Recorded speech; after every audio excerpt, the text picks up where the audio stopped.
The slit lamp ophthalmoscope is an important diagnostic tool for examining the eye. It both magnifies and illuminates the eye, allowing for a detailed view of the ocular structures. In this video, we'll focus on the 5 main sets of controls for operating the slit lamp, which consist of the power supply, the illumination settings, the viewing arm, the patient and examiner positioning, as well as the dynamic slit lamp examination itself. We'll also touch on the components of the slit lamp and end with some tips and tricks at the end. So let's begin. You'll need a slit lamp ophthalmoscope, alcohol wipes, hand sanitizer, examination gloves, and cotton tip applicators. The slit lamp has 3 main components, which consist of firstly the mechanical system, which allows the lamp to be moved around, the biomicroscope on the viewing arm, through which we view the eye, and the illumination tower, which provides the light source. The illumination arm can be swiveled to give a cross-sectional view of transparent structures, such as the cornea and anterior chamber, and all these components are connected at the base to a height adjustable table. Patients and examiners touch the slit lamp constantly, so good hygiene is essential. First, remember to perform hand hygiene before and after every examination. The forehead rest and hand holds should be cleaned with an alcohol wipe in between patients. You can wipe down the chin rest too if there's no paper pad there. There are 5 main sets of controls on a slit lamp, so let's go through these now. First, you want to switch the slit lamp on. Now, this sounds simple, but it does trip people up sometimes. So make sure it's plugged in and switched on at the power outlet, that the cable to the base is secure, and that the power buttons on the central console and under the table are switched on.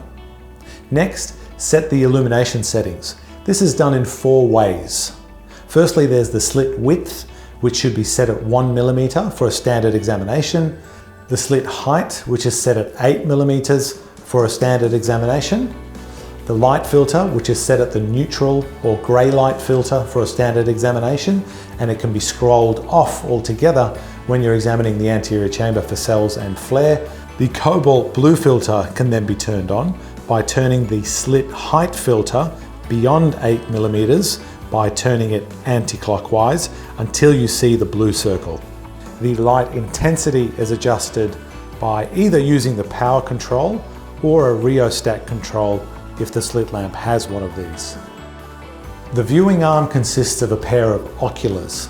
First, rotate the focusing rings around each ocular to correct for your own refractive error. Joel's refractive error, for example, is -2 diopters, so by dialing this up, he's able to examine a patient with his glasses off. If you don't have refractive error or are happy to keep your glasses on, then set the focus rings on 0. Next, adjust the distance between the oculars by pulling them apart or pushing them together until you have a clear binocular view. Finally, adjust the magnification setting. Start with a low mag, which on most slit lamps is 9-fold or 10-fold. You can increase this once you're examining the anterior chamber up to a 16-fold magnification. Both you and the patient need to be comfortable. First, adjust your own chair height and the table height so that you're comfortably level with the eyepieces. Now ask the patient to place their chin on the chin rest and their head forward on the strap. Adjust the height of the patient's chair and the table height so that the patient's neck position is comfortable and not overstretched or cramped.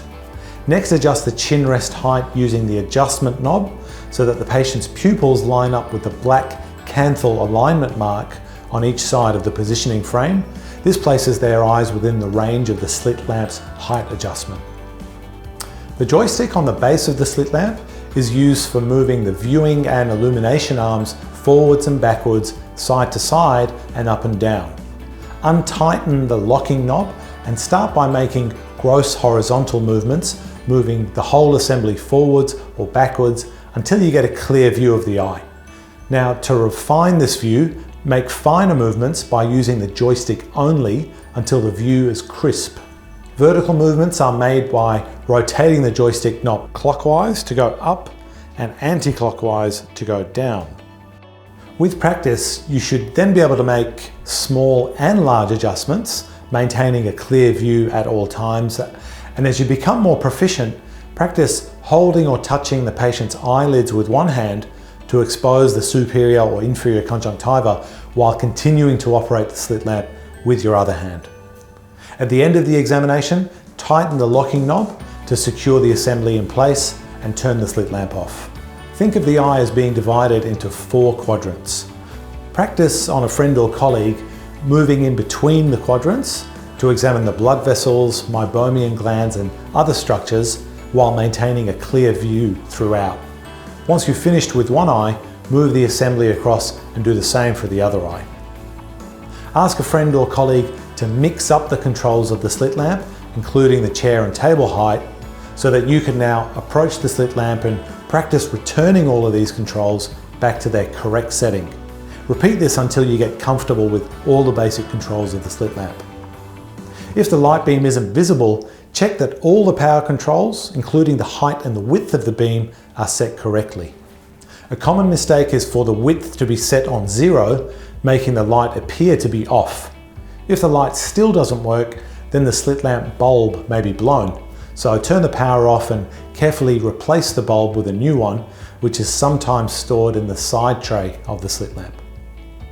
In summary, operating the slit lamp can be broken down into 5 sets of controls, which are the power supply, the illumination settings, the viewing arm, the patient and examination positioning, and finally, the dynamic examination itself. By learning these, you'll be able to examine and ultimately help patients who present with eye problems to your practice.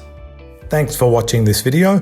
For more eye videos, visit eyeballsmadeeasy.com.au, and if you have any questions, feel free to get in touch.